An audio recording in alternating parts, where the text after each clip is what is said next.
जय हिंद दोस्तों। तो जैसा कि दोस्तों आप सब अपने स्क्रीन पर देख रहे हो, आज के लिए मैं आपको लेकर आया हूँ इंटरमीडिएट एग्ज़ाम का ऑफिशियल मॉडल सेट।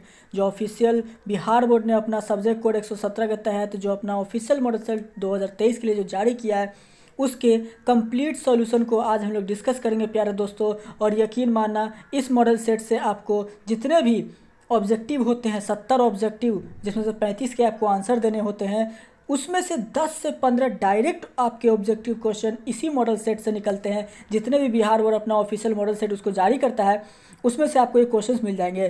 तो बहरहाल प्यारे दोस्तों, अभी 70 जो क्वेश्चंस है प्योर एनसीईआरटी के तहत हम लोग जो देखेंगे, और एनसीईआरटी बुक से जो क्वेश्चंस बने हैं सभी के सभी क्वेश्चंस को अभी कंप्लीट करेंगे। जो आपका क्वेश्चन है वो 70 आपका ऑब्जेक्टिव हो गया, 20 आपका सब्जेक्टिव हो गया। तो ये सारे चीज़ों को हम लोग डिस्कस करेंगे, जिसमें से पहले हम लोग इसको देखने वाले ऑब्जेक्टिव क्वेश्चंस को।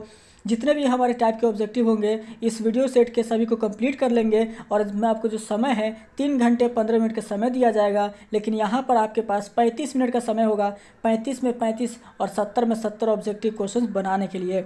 तो प्यारे दोस्तों, आप लोग अपनी कुर्सी की पेटी बांध लीजिए, क्योंकि मौसम बिगड़ने वाला है। क्यों? क्योंकि जितने भी मॉडल सेट आए हैं, अगर आप उनको कंप्लीट कर लेते हो तो 15 से 20 नंबर का ऑब्जेक्टिव आपके हाथ में होगा। जैसा कि आप सब जानते हो कि सेक्शन ए सेक्शन बी होता है, यानी कि खंड ए खंड बी होता है। सेक्शन ए आपका ऑब्जेक्टिव टाइप है, और सेक्शन है आपका ऑब्जेक्टिव टाइप, सेक्शन भी आपका सब्जेक्टिव। तो सब्जेक्टिव के क्वेश्चंस आपको रात में दे दिए जाएंगे 10-11 बजे के आसपास, और ऑब्जेक्टिव का भी सोल्यूशन हम लोग कर लेते हैं। तो आप लोग ध्यान से जितना भी आपको पढ़ना हो, डिस्क्रिप्शन से आप अगर चाहते हो मॉडल सेट को डाउनलोड करना तो वो भी कर सकते हो, या टेलीग्राम से भी आप इसको कर सकते हो। तो चलिए प्यारे दोस्तों, अगर आपकी तैयारी जीरो भी है फिर भी आप इस वीडियो को देखो, आपकी तैयारी पूरी कराई जाएगी। चलिए पहले क्वेश्चन से आते हैं, स्टार्ट करते हैं बिना किसी देरी के। और ध्यान से वीडियो को पूरा देखिएगा। पहला क्वेश्चन को शुरुआत करते हैं आपके क्या होगा आवेशित समतल जालक जो इसके नजदीक जो विद्युत क्षेत्र क्या होगा। ये आपके 2023 परीक्षा के लिए है, तो सभी बच्चे आंसर लगाओ। इसका सही उत्तर क्या होगा? सीधे आपकी परीक्षा में क्वेश्चन छपेगा, लिख के रख लीजिए, आपकी परीक्षा में छपेगा क्वेश्चन। अब आंसर लगाओ, इस क्वेश्चन का राइट आंसर क्या होगा? जल्दी जल्दी आंसर लगाओ। जो बच्चे बाद में देखिएगा, आप लोग कमेंट सेक्शन में जो है ना, जितने स्टूडेंट बाद में देखिएगा वो कमेंट सेक्शन में आप लोग आंसर जरूर दीजिएगा, क्योंकि आंसर देने से ही आपको पता चलेगा कि आखिर आप लोगों का जो है ना तैयारी का लेवल जो आखिर आपका कितना है, आपको किससे पता चलेगा? आपको आंसर देने से पता चलेगा। प्रश्न देखिए, और सभी स्टूडेंट इस क्वेश्चन पेपर को जो है ना, इस मॉडल पेपर को जो है अच्छी तरह से सॉल्यूशन जरूर करना है। तो देखिए बात रही आवेशित समतल जालक जो है, इसके नजदीक जो विद्युत क्षेत्र होता है, यह पूछा जा रहा है क्या होता है। आपके पास 4 ऑप्शन यहाँ पर दिया जा रहा है। अब आंसर लगाओ, इस क्वेश्चन का राइट आंसर क्या होगा? जल्दी से जल्दी आंसर लगाओ। बिल्कुल करेक्ट आंसर दे रहे हो जो भी बच्चे ऑप्शन ए इसका चूज के। ई बराबर क्या होता है? Sigma upon epsilon not. ये जो होता है आपका क्या होता है? आवेशित समतल जालक के नजदीक विद्युत क्षेत्र होता है। ऑप्शन ए इसका क्या होगा? बिल्कुल ही सही जवाब है। चलिए अगला क्वेश्चन देख लेते हैं, क्वेश्चन नंबर 2। क्वेश्चन नंबर 2 देखिए, आंसर लगाओ, इस क्वेश्चन का राइट आंसर क्या होगा? प्रश्न आपकी स्क्रीन पर आ चुका है। इस ऑफिशियल मॉडल पेपर को सभी बच्चे को सॉल्यूशन करना जरूरी है। देखिए विद्युत क्षेत्र ई है और विभव वी है, इसमें पूछा जा रहा है कौन सा संबंध सही है। अब देखिए विद्युत क्षेत्र ई दिया गया और विभव वी है, इसके बीच में पूछा जाए संबंध सही की बात हो रही है। आपको पता होगा ई बराबर जो फॉर्मूला होता है डीवी अपॉन क्या होता है? डी आर होता है, यानी जो कि ऑप्शन क्या हो जाएगा? ए इस क्वेश्चन का बिल्कुल ही सही उत्तर है। जो बच्चे ए चूज किए उनका बिल्कुल ही करेक्ट आंसर आ रहा है। अगला क्वेश्चन देख लेते हैं, क्वेश्चन नंबर 3। देखिए नॉमिकल क्वेश्चन आ चुका है और ऑब्जेक्टिव टाइप नॉमिकल क्वेश्चन है। फटाफट आंसर लगाओ, इस क्वेश्चन का राइट आंसर क्या होगा? देखिए बात है 9 किलोमीटर त्रिज्या वाली गोलीय चालक जो है, इसकी जो विद्युतीय धारिता क्या होगी? आपके पास 4 ऑप्शन दे रहे हैं, 1 माइक्रोफैराड होगा या 2 माइक्रोफैराड या 1 फैराड होगा या 9 फैराड की बात हो रही है। अब आंसर लगाओ, इस क्वेश्चन का सही जवाब क्या होगा? देखिए बात हो रही विद्युतीय धारिता पूछा जा रहा है क्या होगी? आपको सी याद करेंगे, यानी सी बराबर क्या होता है? सी बराबर फॉर्मूला होता है 4 पाई एप्सिलॉन नॉट आर होता है। तो सिंपली आप लोग वो जो है विद्युत धारिता ही आपको ज्ञात करना है, तो सिंपली इस फॉर्मूला में आप लोग पुट कर दीजिए। देखो 4 पाई एप्सिलॉन नॉट का जो वैल्यू होता है ये होता है 1/9 इंटू 10⁹ होता है, और यहाँ पर आर जो है 9 किलोमीटर है, और इसको अगर मीटर बनाएंगे तो ये आपका क्या हो जाएगा? 9000 मीटर हो जाएगा। अब देखिए 9 से 9 एक कम 1 घट गया, ऊपर 1000 बच गया। अब देखो 1000 को हम लिख सकते हैं 10 पावर 3 और नीचे आपका 10 पावर 9 है। ये ऊपर जाएगा तो घटेगा तो कितना बचेगा? 10 पे पावर -6 फैराड, और 10 पे पावर -6 फैराड जो है हम इसको लिख सकते हैं क्या? 1 माइक्रो फैराड। तो आंसर क्या हो जाएगा? ऑप्शन ए इसका बिल्कुल सही जवाब है। ओके, जो बच्चे ऑप्शन ए इसका चूज करें उनका बिल्कुल ही राइट आंसर है, यानी 10 पावर -6 फैराड को लिख सकते हैं क्या? 1 माइक्रो फैराड। जो भी बच्चे ऑप्शन ए चूज किए उनका बिल्कुल सही उत्तर है। चलिए अगला क्वेश्चन देख लेते हैं, क्वेश्चन नंबर 4 आपकी स्क्रीन पर आ चुका है। आंसर को इसका राइट आंसर क्या होगा? प्रश्न पूछा जा रहा है क्या समांतर पट्टिका और संधारित्र का जो धारिता पूछा जा रहा है क्या होती है। आपके पास 4 ऑप्शन दिया जा रहा है और बिल्कुल राइट आंसर दे रहे हो option number A. Option A वाले बच्चे एकदम कमाल कर दिए, लिए एकदम छा चुके हैं। Epsilon note ER upon A upon क्या होगा, एप्सिलॉन नोट जो ER A अपॉन D हो जाएगा। जो भी बच्चे ये चूज किए उनका बिल्कुल ही करेक्ट आंसर है, कतई सर। आज का वीडियो सभी के लिए खास है, तो आज का वीडियो बिल्कुल भी मिस नहीं कीजिएगा। और न्यू स्टूडेंट है तो चैनल को सब्सक्राइब करके बेल आइकन प्रेस कर लीजिएगा, ताकि आपको प्रत्येक क्लास का नोटिफिकेशन आपको सबसे पहले मिले। आज ऑफिशियल मॉडल पेपर का फुल सॉल्यूशन करवाने वाला हूं, तो सभी बच्चे एकदम ध्यान से बने रहिए। देखिए अगला क्वेश्चन पूछा जा रहा है क्या, गैल्वेनोमीटर का जो प्रतिरोध G है और वोल्ट मीटर का प्रतिरोध V है, इसमें पूछा जा रहा है क्या, इसके बीच में पूछा जाए कौन सा संबंध सही है। आपके पास 4 ऑप्शन यहाँ पर दिया जा रहा है। अब बताओ इसमें कौन सा संबंध सही है। आपके पास 4 ऑप्शन यहाँ पर देखने के लिए मिल रहा है। तो संबंध सही की बात हो रही है तो जो आपका वोल्ट मीटर का प्रतिरोध क्या है, V है, और जो गैल्वेनोमीटर का प्रतिरोध है उससे बड़ा हो जाएगा, यानी वोल्ट मीटर, यानी गैल्वेनोमीटर का जो प्रतिरोध है उससे बड़ा क्या होता है, वोल्ट मीटर का प्रतिरोध होता है। आंसर हो जाएगा ऑप्शन ए, इसका बिल्कुल सही उत्तर V ग्रेटर देन G होगा। जो भी बच्चे ये चूज किए उनका बिल्कुल राइट आंसर है। ओके, अगला क्वेश्चन देख लेते हैं, क्वेश्चन नंबर 6। देखिए अब आंसर को, इस क्वेश्चन का राइट आंसर क्या होगा। बात हो रही है क्या, यहाँ पर बात हो रही है क्या, व्हिटस्टोन ब्रिज की बात हो रही है। व्हिटस्टोन ब्रिज का जो है ना व्यवहारिक ढांचा जो निम्नलिखित में कौन है, विभव मापी है, वोल्ट मीटर है, या मीटर ब्रिज है, या गैल्वेनोमीटर की बात हो रही है। अब आंसर दो, इस क्वेश्चन का सही जवाब क्या होगा। प्रश्न आपके पास 4 ऑप्शन 4 यहाँ पर दिया जा रहा है, और जो भी बच्चे ऑप्शन का सी चूज किए उनका बिल्कुल सही उत्तर है क्या होगा, मीटर ब्रिज होगा। यानी देखो व्हिटस्टोन ब्रिज का जो व्यवहारिक ढांचा जो निम्नलिखित में कौन है, तब का मीटर ब्रिज इसका क्या है, व्यवहारिक ढांचा है। जो बच्चे ऑप्शन का सी चूज किए उनका बिल्कुल ही राइट आंसर है। बहुत ही बढ़िया, एकदम लाजवाब, जबरदस्त, शानदार आप लोगों का जवाब आ रहा है। जो बच्चे बाद में देखिएगा, आप लोग आंसर कमेंट सेक्शन में आप लोग जरूर देना है, ठीक है। कमेंट सेक्शन आपके लिए खाली है, तो आप लोगों को क्या करना है, कमेंट सेक्शन में जरूर आंसर देना है। चलिए अगला क्वेश्चन देख लेते हैं। क्वेश्चन नंबर यहाँ पर देख लेते हैं 7 नंबर क्वेश्चन आपके स्क्रीन पर आ चुका है। एक तार का जो है विशिष्ट प्रतिरोध निर्भर करता है। अब बताओ जरा, एक तार जो है इसका विशिष्ट प्रतिरोध जो है किस पर निर्भर करता है, लंबाई पर, या अनुप्रस्थ काट के व्यास पर, या द्रव्यमान पर, या पदार्थ की प्रकृति पर। तो एक तार का जो विशिष्ट प्रतिरोध जो ये पूछा जाए किस पर निर्भर करता है, ये पदार्थ की प्रकृति पर करता है। जो भी बच्चों ऑप्शन इसका क्या चूज करे, ऑप्शन डी इसका दे रहे हैं, उनका बिल्कुल ही राइट आंसर है। तो बहुत बढ़िया, दी वाले बच्चे एकदम बहुत बढ़िया आंसर दे रहे हो। अगला क्वेश्चन देख लेते हैं, क्वेश्चन नंबर 8। क्वेश्चन नंबर 8 देखिए आंसर है, इस क्वेश्चन का सही उत्तर क्या होगा। बात हो रही क्या, किरचॉफ के जो बिंदु नियम जो निम्नलिखित में पूछा जाए कौन भौतिक राशि जो है संरक्षित रहती है। अब बताओ कौन सा संरक्षित रहते हैं, ऊर्जा, आवेश, या संवेग, या द्रव्यमान की बात हो रही है। आपके पास 4 ऑप्शन यहाँ पर दिया जा रहा है ना, एनर्जी होगा, चार्ज होगा, मोमेंटम होगा, या मास की बात हो रही है। और जो भी स्टूडेंट ऑप्शन इसका बी चूज किया, आवेश चूज करे यानी चार्ज चूज किया, उनका बिल्कुल राइट आंसर है। अच्छी तरह से याद रखना, ठीक है। तो याद रखना प्रश्न क्या है, किरचॉफ के बिंदु नियम जो निम्नलिखित में कौन सी भौतिक राशि संरक्षित रहता है, तो आवेश आपका संरक्षित रहता है। तो ऑप्शन क्या हो जाएगा, ऑप्शन 20 का सही उत्तर है। चलिए अगला क्वेश्चन देख लेते हैं, क्वेश्चन नंबर 9। क्वेश्चन में 9 पूछा जा रहा है क्या, धारावाही चालक के अंदर जो है पूछा जाए इलेक्ट्रॉन की गति क्या होती है, समरूप गति होती है, त्वरित गति होती है, एक रूप औसत होगा, या अपमंदित की बात हो रही है। 4 ऑप्शन यहाँ पर दिया जा रहा है। तो धारावाही चालक के अंदर जो इलेक्ट्रॉन की जो गति होती है, ये आपका क्या होती है, त्वरित गति होती है। जो भी बच्चों ऑप्शन इसका बी चूज किया उनका बिल्कुल ही राइट आंसर है। अच्छी तरह से याद है, धारावाही चालक के अंदर क्या होता है इलेक्ट्रॉन की गति, तो त्वरित गति होती है। तो जो भी बच्चे 9 का क्या चूज किया, ऑप्शन बी चूज किया, उनका बिल्कुल सही उत्तर है। चलिए अगला क्वेश्चन देख लेते हैं। क्वेश्चन नंबर 10 देखिए आपके स्क्रीन पे प्रश्न आ चुका है। यहाँ पर बात हो रही क्या, विद्युत परिपथ की शक्ति क्या होगी। देखिए बात हो रही क्या, power of electric circuit is dash की बात हो रही है, और आपके पास 4 ऑप्शन यहाँ पर दिया जा रहा है। अब आंसर को, इस क्वेश्चन का सही उत्तर क्या होगा, इसकी जो शक्ति होती है क्या होती है, V²/R होती है, जो कि ऑप्शन क्या होगा, ऑप्शन सी इस क्वेश्चन का बिल्कुल ही सही जवाब है। जो बच्चे ऑप्शन का सी चूज किए उनका बिल्कुल ही करेक्ट आंसर है। और जो बच्चे आज के सेशन में बने उनको PDF भी मिलेगा, तो आपको घबराने की जरूरत बिल्कुल भी नहीं है। 11 नंबर क्वेश्चन देखिए आंसर लगाओ, इस क्वेश्चन का सही उत्तर क्या होगा। चुंबकीय क्षेत्र जो है, चुंबकीय क्षेत्र में जो गतिशील आवेश पर पूछा जाए बल के लिए जो निम्नलिखित में कौन जो है आपका सही है। आपके पास 4 ऑप्शन दिया जा रहा है। तो बल के लिए सही आपका क्या होगा, F goes to Q, V into क्या होगा, B वेक्टर हो जाएगा। तो आंसर हो जाएगा ऑप्शन नंबर इसका क्या होगा, B इसका राइट आंसर है। जो बच्चे ऑप्शन इसका B चूज किए उनका बिल्कुल सही उत्तर है। चलिए अगला क्वेश्चन देख लेते हैं। क्वेश्चन में यहाँ पर 12 देखिए, बात हो रही क्या, चुंबकीय फ्लक्स का ऐसा ही मात्रक क्या होगा। देखिए बात हो रही the unit of magnetic flux is dash की बात हो रही है, और चुंबकीय फ्लक्स जो होता है इसका ऐसा ही मात्रक की बात हो रही है, और इसका ऐसा ही मात्रक क्या होता है, फैराड होता है। तो ऑप्शन क्या होगा, ऑप्शन 20 का सही उत्तर है। अगला क्वेश्चन देख लेते हैं। क्वेश्चन में यहाँ पर 13 देखिए आंसर लगाओ, इसका सही उत्तर क्या होगा।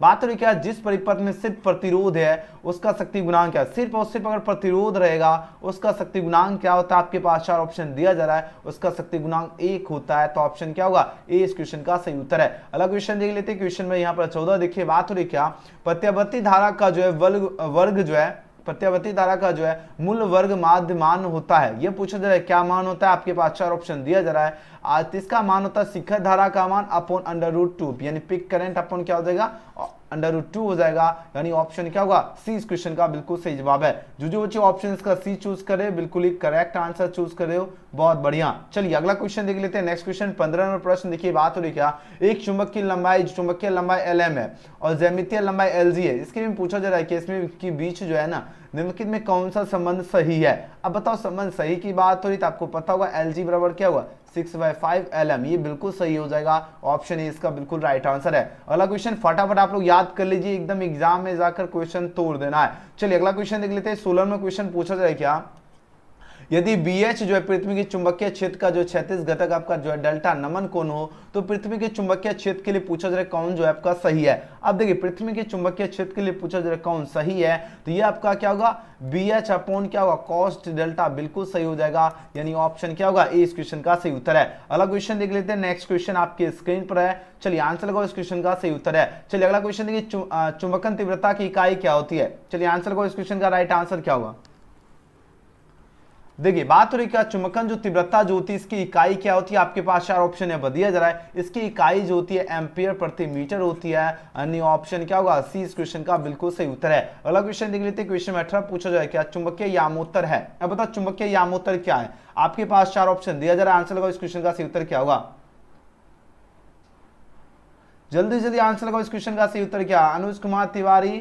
देखिए आपको जितने क्वेश्चन हम आपको बता रहा हूं सभी करेक्ट आंसर बता रहा हूं, तो आप लोग अगर कहीं गलत क्वेश्चन का आप लोग आंसर याद कर लीजिएगा तो फिर आपको यहां पर लगेगा गलत। जितने क्वेश्चन है बिल्कुल हम आपको सही और सटीक बता रहा हूं, इसलिए सभी बच्चे एकदम आराम से भरोसा कीजिए, जितने क्वेश्चन का हम जवाब दे रहा हूं बिल्कुल करेक्ट दे रहा हूं, ठीक है। और बहुत सारे चैनल पे आपको गलत भी क्वेश्चन का जवाब देखने को मिल जाता और वहां आप लोग वीडियो देख लेते हो, फिर आप लोग बोलोगे सर आप ही गलत दे देती है, तो आप में गलती है ना। देखिए चुंबकीय यामोत्तर की बात हो रही है और ये क्या है, एक बिंदु है, एक रेखा है, या एक क्षैतिज जो है तल है, या एक ऊर्ध्वाधर तल की बात हो रही है, तो यह जो है आपका क्या एक ऊर्ध्वाधर तल है, ऑप्शन क्या होगा डी इस क्वेश्चन का बिल्कुल ही राइट आंसर है। जो बच्चे ऑप्शंस का डी चूज किए उनका बिल्कुल राइट आंसर है। अगले क्वेश्चन की बात करें, नेक्स्ट क्वेश्चन देख लेते हैं। क्वेश्चन में यहाँ पर 19 पूछा जाए क्या, सामान्य समायोजन में जो है सरल सूक्ष्मदर्शी का आवर्धन क्षमता क्या होती है। अब आंसर लगाओ, इसका राइट आंसर क्या होगा। प्रश्न आपकी स्क्रीन पर है, सामान्य समायोजन में जो सरल सूक्ष्मदर्शी होती है इसकी आवर्धन क्षमता पूछा जा रहा है क्या होती है। आपको पता होगा 1 + d अपॉन क्या होगा f, ये इसकी आवर्धन क्षमता होती है,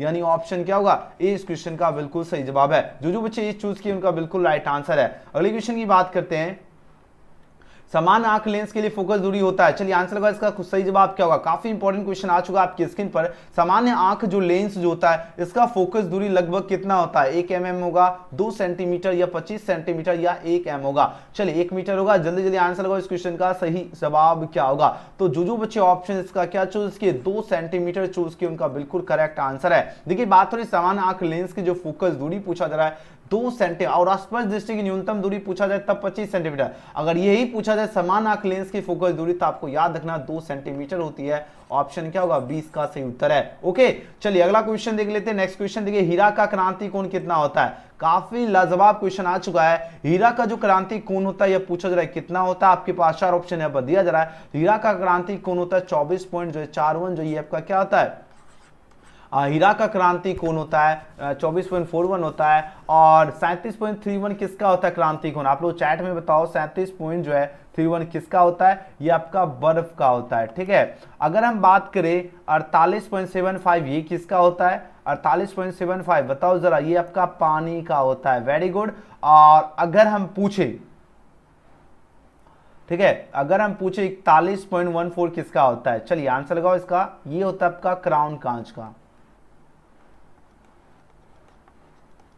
4 हमने क्वेश्चन बताया और 4 क्वेश्चन को आपको याद रखना। एक क्वेश्चन यहां से आपके एग्जाम 2023 में पूछा जाएगा, ठीक है। तो चारों क्वेश्चन याद रखना, मैं चारों ऑप्शन से आपको याद करवा दिया हूं, ठीक है। अगर बात हुई ध्यान दीजिएगा, हीरा का क्रांति कोण कितना होता है 24.41 होता है, और बर्फ का होता है 37.31, पानी का होता है 48.75, क्राउन कांच का होता है 41.14, ठीक है। सभी को अच्छी तरह से याद रखना। अगले क्वेश्चन की बात करें, नेक्स्ट क्वेश्चन देख लेते हैं। Question number 22। क्वेश्चन नंबर 22 देखिए आंसर लगाओ। 22 में प्रश्न की आंसर लगाओ, इसका सही उत्तर क्या होगा? दो संपर्कित उत्तल लेंसों का जो है समतुल्य लेंस क्या होता है? उत्तल होगा या अवतल होगा, बेलनाकार होगा या समतल अवतल होगा? अब आंसर लगाओ, इस क्वेश्चन का राइट आंसर क्या होगा? देखिए बात हो रही क्या, बात हो रही दो संपर्कित उत्तल लेंसों का समतुल्य लेंस क्या होता है। तो समतुल्य लेंस जो होता है ये आपका क्या होता है? कन्वेक्स लेंस होता है। ऑप्शन क्या होगा? ए इस क्वेश्चन का बिल्कुल सही जवाब है। अगली क्वेश्चन की बात करें, नेक्स्ट क्वेश्चन देखिए 23 में प्रश्न है क्या, प्रकाशित तंतु का मूल सिद्धांत क्या होगा? परावर्तन होगा, प्रकीर्णन होगा,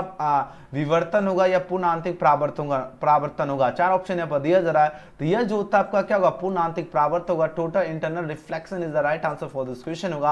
यानी प्रकाशित जो तंतु जो इसका मूल सिद्धांत जो होता है ये आपका क्या होता है? पूर्ण आंतरिक परावर्तन होता है। ऑप्शन डी इसका राइट आंसर है। अगले क्वेश्चन की बात करें, नेक्स्ट क्वेश्चन दे लेते 24 में प्रश्न। अब देखिए आ चुका, वहां पर हमने कॉन्सेप्ट बताया था, समान आंख के लिए जो है स्पष्ट दृष्टि के लिए न्यूनतम दूरी कितनी होती है? हमने आपको बताया था स्पष्ट दृष्टि की न्यूनतम दूरी 25 सेंटीमीटर होती है। ऊपर ही हमने आपको कॉन्सेप्ट दे दिया हूं। तो ऑप्शन क्या होगा? 24 का सही जवाब होगा ऑप्शन नंबर डी। ठीक है, जो बच्चे ऑप्शन का डी चूज करें, बहुत ही बढ़िया, एकदम लाजवाब, जबरदस्त। नेक्स्ट क्वेश्चन देख लेते हैं। क्वेश्चन में 25 देखिए आंसर होगा, इस क्वेश्चन का सही उत्तर क्या होगा? आपके स्क्रीन पर प्रश्न आ चुका है। बात हो रही क्या, इन धनुष के निर्माण के लिए निम्नलिखित में जो है प्रकाश की कौन सी घटना सही है? प्रकीर्णन जो घटना सही है या विवर्तन, वर्ण विक्षेपण या ध्रुवीकरण की बात हो रही है? अब आंसर होगा, इस क्वेश्चन का सही उत्तर क्या होगा? देखिए बात हो रही इन धनुष के जो निर्माण के लिए पूछा जा रहा है क्या प्रकाश की कौन सी घटना सही है? तो आपका क्या होगा सही जवाब? 25 का जो बच्चे ऑप्शन का सी चूज किए उनका बिल्कुल सही जवाब है। वर्ण विक्षेपण इनका बिल्कुल सही उत्तर हो जाएगा।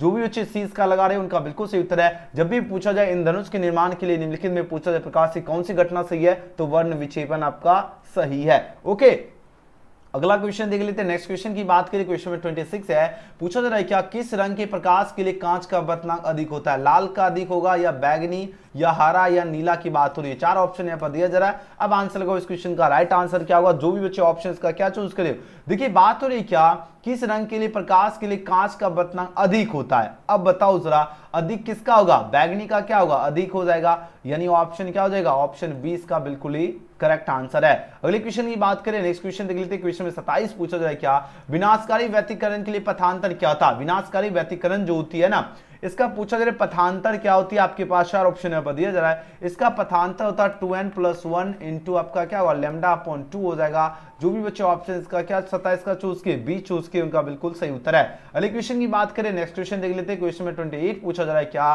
प्रकाश के अनुप्रस्थ रंग की जो प्रकृति जो है निम्नलिखित में पूछा जाए कौन सी घटना पुष्टि करता है? ये जो पूछा जाए कौन सी घटना पुष्टि करता है, यह जो आपका घटना है ध्रुवीकरण आपका पुष्टि करता है। ऑप्शन डी इसका बिल्कुल ही राइट आंसर है। अगले क्वेश्चन की बात कर लेते हैं। नेक्स्ट क्वेश्चन आपके स्क्रीन पर है, देखिए क्वेश्चन नंबर 29 नंबर क्वेश्चन देखिए बात हो रही क्या अवरोध के किनारों से प्रकाश का मुड़ना क्या कहलाता है? व्यतिकरण कहलाता है, विवर्तन कहलाता है, परावर्तन या अपवर्तन की बात हो रही है? चार ऑप्शन यहाँ पर दिया जा रहा है। काफी ज्यादा खास क्वेश्चन है। अब आंसर लगाओ, इस क्वेश्चन का राइट आंसर क्या होगा? देखिए अवरोध के किनारों से जो प्रकाश का मुड़ना पूछा जा रहा है क्या कहलाता है? यह जो कहलाता है आपका विवर्तन यानी डिफ्रैक्शन कहलाता है। क्या कहलाता है? डिफ्रैक्शन। यानी ऑप्शन क्या होगा? 20 क्वेश्चन का सही जवाब है। जो बच्चे ऑप्शन इसका बी चूज किए उनका बिल्कुल ही राइट आंसर आ रहा है। बहुत बढ़िया। अगला क्वेश्चन देख लेते हैं। 13 में प्रश्न देखिए, चांदी का कार्यफलन कितना इलेक्ट्रॉन वोल्ट होता है?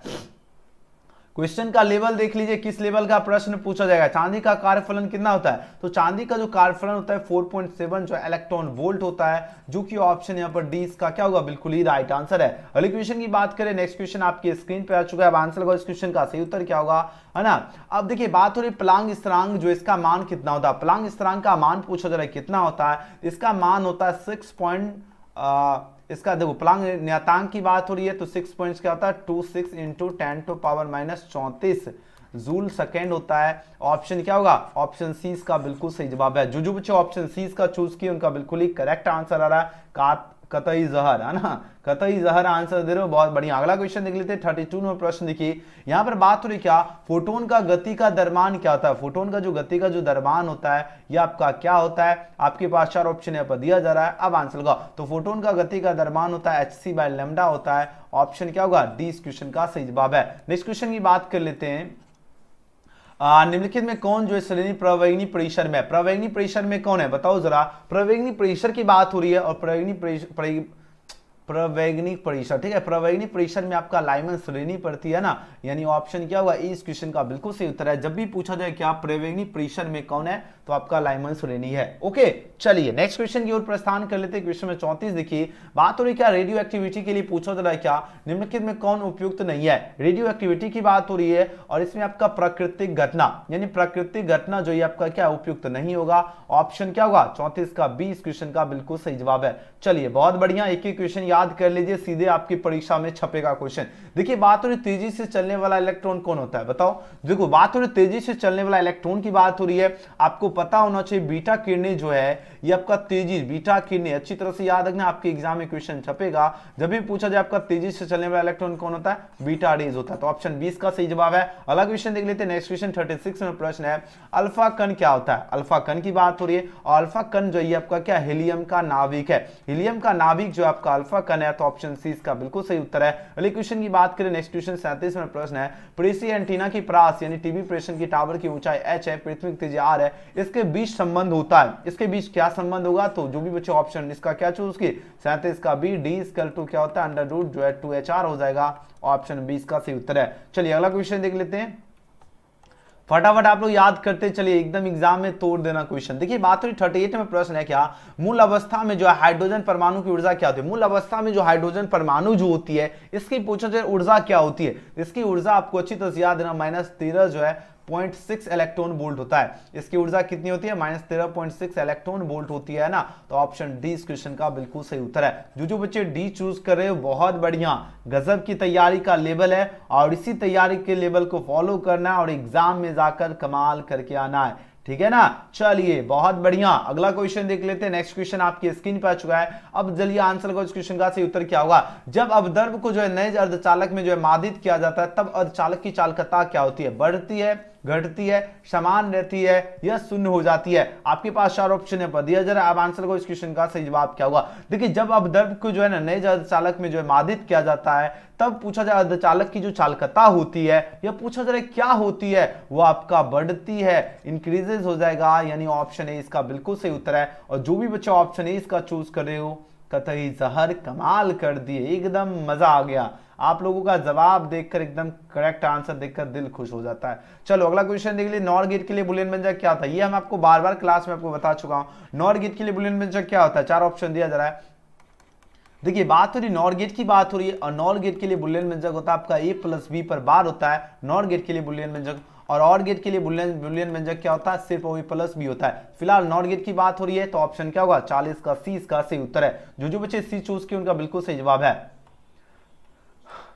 नेक्स्ट क्वेश्चन देखिए 41 नंबर प्रश्न क्या है, अतरंगी दिशक्रम में अगर 50 हर्ट्ज निविष्ट आवृत्ति है, तो इसी में पूछा जाए निम्नलिखित में जो है निर्गम क्या हो। 50 हर्ट्ज है, इसका 2 गुना आपका निर्गत हो जाएगा, यानी 100 हर्ट्ज। ऑप्शन सी इसका सही उत्तर है। अलग क्वेश्चन देख लेते हैं, क्वेश्चन में 42 है। यहां पर बात हो रही है क्या, द्विधारी संख्या ये आपको दिया गया, इसका दशमिक संख्या निम्नलिखित में कौन है। अब देखिए इसका दशमिक संख्या आपको ज्ञात करना है और इस प्रकार का क्वेश्चन आपके एग्जाम में बार बार प्रश्न पूछा जाता है। अब आंसर को, इस क्वेश्चन का सही जवाब क्या है। तो जब भी इसका दशमिक संख्या निकालने के लिए आपको कहा जाएगा, तो जितना संख्या है सिंपली वो संख्या को लिखना है। जैसे आपको निकालने का तरीका, एक देखो 4 बार है, हमने एक बार 4 बार लिख दिया, उसके साथ आपका एक 0 भी है, तो हमने 0 भी लिख दिया। उसके बाद क्या, देखो द्विधारी संख्या है, इसलिए गुना सबको क्या करना है, गुना 2 से करना है। गुना किससे करोगे, गुना 2 से करना है। यहां तक इज द क्लियर।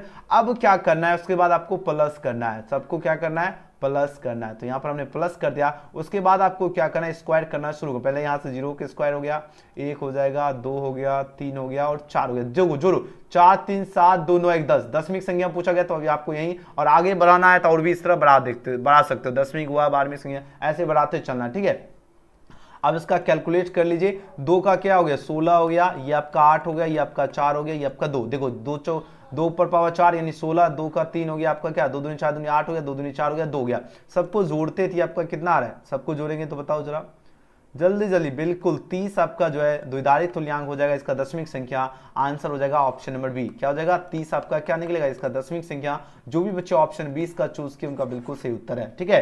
ए नहीं होगा, बी होगा, ठीक है। चलो अगला क्वेश्चन देख लेते हैं। नेक्स्ट क्वेश्चन देखिए 43 में प्रश्न पूछा जा रहा है, क्या इलेक्ट्रॉन पर आवेश होता है। अब बताओ जरा, इलेक्ट्रॉन की बात हो रही है। अब इलेक्ट्रॉन का जो आवेश होता है यह आपका क्या होता है, ई इक्वल टू जो है ई बराबर क्या होता है, -1.6 इंटू 10⁻⁻19 कूलम। ये आपका क्या होता है, इलेक्ट्रॉन पर आवेश होता है। ऑप्शन डी इसका करेक्ट आंसर है। जो बच्चे 43 का डी चूज किए उनका बिल्कुल सही उत्तर है। चलिए अगला क्वेश्चन देख लेते हैं। नेक्स्ट क्वेश्चन देखिए 44 नंबर प्रश्न है। एप्सिलॉन नोड जो होता है ये बराबर होता है, ये किसके बराबर होता है? आपके पास 4 ऑप्शन दिया जा रहा है, ये बराबर होता है आपके 8.854 इंटू 10⁻12 के बराबर होता है ना। आंसर क्या होगा? Option C. जो बच्चे ऑप्शन सी चूज किए बिल्कुल सही उत्तर दे रहे हैं, बहुत बढ़िया। नेक्स्ट क्वेश्चन देखिए जल्दी से जल्दी करवा देता हूं।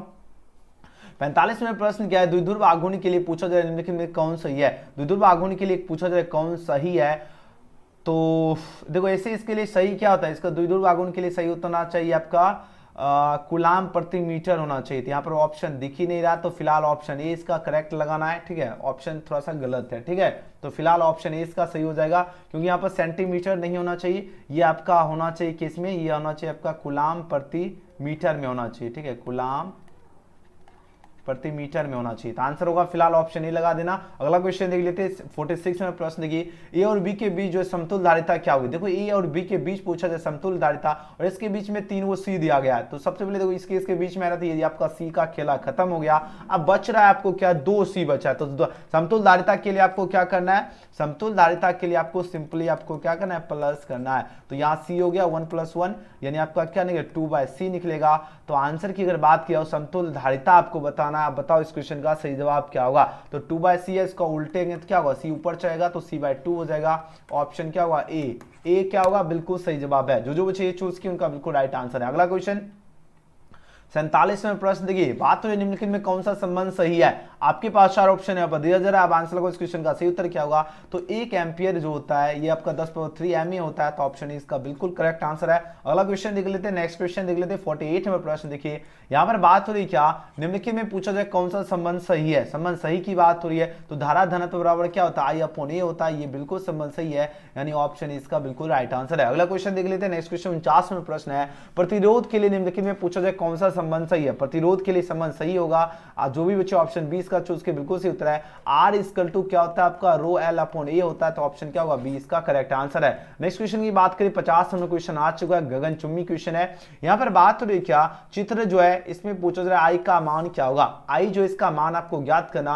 और ये आपको इस तरह का आपको जो है फिगर यहाँ पर दिया गया है। चलिए आंसर लगाओ, इसका सही जवाब क्या होगा? सब जल्दी आंसर लगाओ इस क्वेश्चन का सही उत्तर क्या होगा? नजर के सामने क्वेश्चन आ चुका है और सभी बच्चे आंसर लगाओ, इसका राइट आंसर क्या होगा? बहुत ही ज्यादा खास क्वेश्चन है, वेरी गुड। चलिए जल्दी आंसर लगाओ, 50 का सही उत्तर क्या होगा? बहुत सुंदर, एकदम मस्त क्वेश्चन है। इस प्रकार का क्वेश्चन आपके एग्जाम में बार बार प्रश्न जो है पूछा जाता है, और एकदम बिल्कुल भी आपको फंसने की जरूरत नहीं है। देखिए बात हो रही क्या? हाँ चलिए बात क्या हो रही है यहाँ पर? देखिए सबसे पहले आपको बात क्या हो रही है, यहाँ पर I का मान ज्ञात करें। यहाँ पर देखो सबसे पहले देखो ये आपका इस तरह जा रहा है, ये भी इस तरह जा रहा है, ये भी इस तरह जा रहा है, ये भी इस तरह। तो यहाँ पर आपको सिंपली I का वैल्यू निकालना है, तो यहाँ पर सबसे जोड़ दो सबको, 20 10 30 10 40 एम्पियर निकल जाएगा।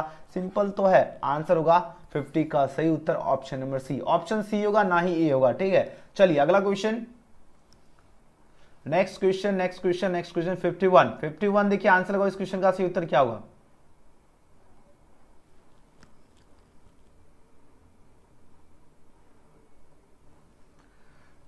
अब देखो इसमें किसी को समझने में दिक्कत हो रही है क्या? अब देखो हम आपको बता देते हैं। देखो जिनको समझ में नहीं आए उनके लिए हम थोड़ा सा कॉन्सेप्ट दे देता हूं। देखो अब देखिए सबसे पहले बताओ, ये आपका पॉइंट हो गया, ठीक है, ये आपका क्या हो गया? केंद्र हो गया।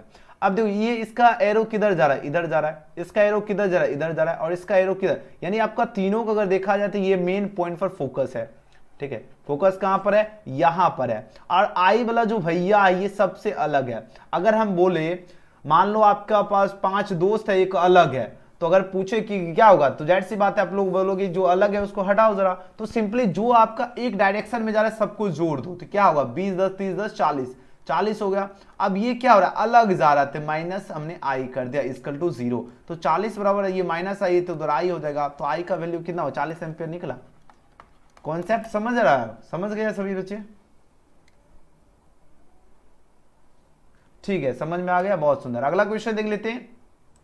नेक्स्ट क्वेश्चन देखिए, क्वेश्चन 51 है, विभव मापी से पूछा जा रहा है क्या निम्नलिखित में कौन, देखिए विभव मापी से पूछा जा रहा है क्या निम्नलिखित में कौन मापा जाता है। विभव मापी की बात हो रही है, बताओ प्रतिरोध मापा जाता है, धारा या सेल का ईएमएफ या इनमें से कोई नहीं की बात हो रही है। अब आंसर लगाओ इस क्वेश्चन का, करेक्ट आंसर क्या होगा। जो भी बच्चे ऑप्शन इसका सी चूज किए उनका बिल्कुल सही उत्तर है, सेल का ईएमएफ जो है मापा जाता है आपका किससे, विभव मापी से। याद रखना एग्जाम में क्वेश्चन पूछा जाता है, ठीक है, विभव मापी से आपका सेल का ईएमएफ मापा जाता है। नेक्स्ट क्वेश्चन की बात करें, क्वेश्चन 52 है, पूछा जा रहा है क्या 1 किलोवाट घंटा जो है बराबर होता है। अब बताओ किसके, 1 किलोवाट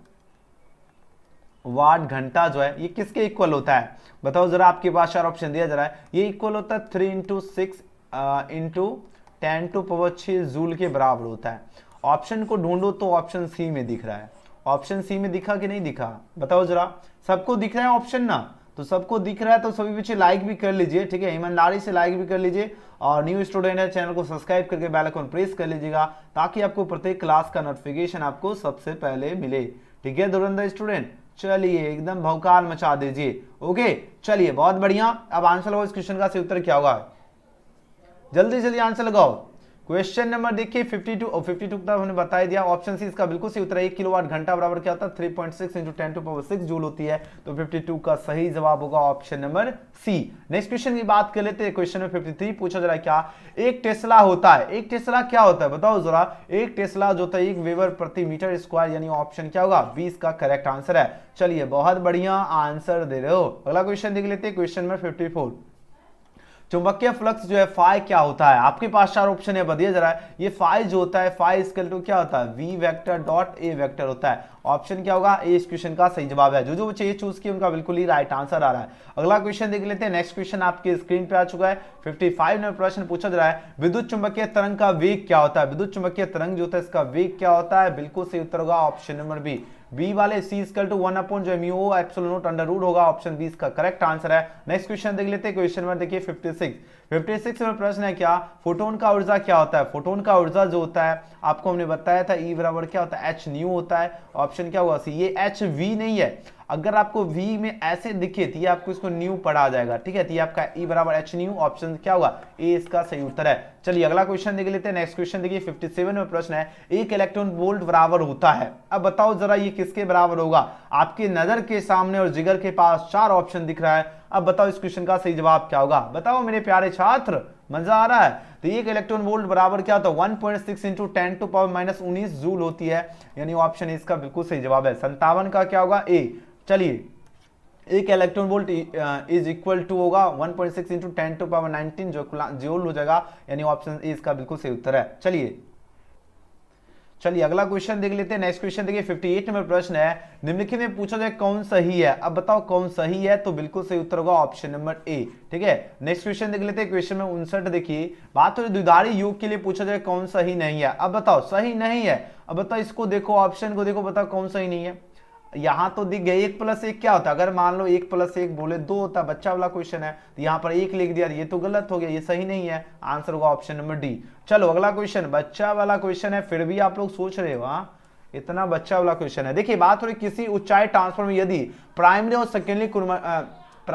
और सेकेंडरी कुंडली जो है में क्रमांशः N1 और N2 लपेटे हैं तब क्या होगा। देखिए आपका क्या है N1 और N2 की बात हो रही है, तो ये आपका क्या होता है जब भी आपका N2 जो होगा वो ग्रेटर देन किससे होगा N1, क्योंकि ऊंचाई ट्रांसफॉर्मर और प्राइमरी समय ऊंचाई ट्रांसफॉर्मर में यदि आपका प्राइमरी और सेकेंडरी कुंडली अगर बात हो, प्राइमरी आपका N1 हुआ है और आपका सेकेंडरी N2 है, तो N2 जब भी होगा तो आपका किससे बना होगा N1 से, ऑप्शन बी इसका सही उत्तर है। जो बच्चे बी चूज किए उनका बिल्कुल करेक्ट आंसर है, एकदम धांसू आंसर दे रहे हो। नेक्स्ट क्वेश्चन देख लेते हैं, क्वेश्चन में 61 पूछा जा रहा है, क्या आप आंसर लगाओ इस क्वेश्चन का सही उत्तर क्या होगा। देखिए बात हो रही क्या हाइड्रोजन, देखिए हाइड्रोजन वर्णक्रम की जो है पूछा जाए कौन सी जो है श्रेणी जो है दृश्य भाग में पड़ती है। हाइड्रोजन वर्णक्रम जो है इसमें पूछा जाए कौन सी श्रेणी जो है दृश्य भाग में पड़ती है। आपके पास 4 ऑप्शन यहाँ पर दिया जा रहा है, तो याद रखना बामर जो श्रेणी जो है ये आपका दृश्य भाग में पड़ती है, ऑप्शन इसका सही उत्तर है। अगले क्वेश्चन की बात करें, नेक्स्ट क्वेश्चन देखिए 62 में प्रश्न है उत्तर लेंस की फोकस दूरी अगर 1 मीटर है तो इसकी शक्ति क्या होगी, है ना, इसकी आपको P याद करना है। तो P बराबर क्या होता है 1/f होता है, तो आपको यहाँ पर 1 हो गया, और यहाँ पर देखो f का वैल्यू भी कितना दिया गया है 1 दिया गया। अब बताओ इस क्वेश्चन का सही उत्तर क्या होगा 62। 1/1 को काटेंगे तो एक ही आएगा, एक डायोप्टर। आंसर होगा ऑप्शन नंबर सी। ऑप्शन क्या होगा सी। आपको हम तो सॉल्यूशन भी कर रहे हैं, लेकिन हम सोच रहे थे क्या एक दिन जितना फिजिक्स का न्यूमेरिकल है सभी एक ही वीडियो में सॉल्यूशन करवा देंगे, ठीक है। अगला क्वेश्चन देख लेते हैं। 63 नंबर प्रश्न है, संयुक्त सूक्ष्मदर्शी के लिए पूछा जाए निम्नलिखित में कौन जो आपका सही है। संयुक्त सूक्ष्मदर्शी की बात हो रही है और सही की बात हो रही है, तो एफओ जो होता है ये आपका क्या होगा, लेस देन एफई होता है, यानी एफई आपका बड़ा होगा एफओ से। Option B. ऑप्शन क्या होगा 63 का 20 का करेक्ट आंसर है। चलो प्यारे स्टूडेंट अगला क्वेश्चन देख लेते हैं। नेक्स्ट क्वेश्चन 64 नंबर प्रश्न है, पतले प्रिज्म द्वारा न्यूनतम विचलन कौन होता है। पतले प्रिज्म द्वारा न्यूनतम विचलन क्या होता है, आपके पास 4 ऑप्शन यहाँ पर दिया जा रहा है, तो जो भी बच्चा ऑप्शन का सी म्यू -1 इंटू ए हो जाएगा, बिल्कुल राइट आंसर होगा ऑप्शन नंबर सी। अगला क्वेश्चन देखिए 65 नंबर प्रश्न। अब आंसर होगा इस क्वेश्चन का राइट आंसर क्या होगा।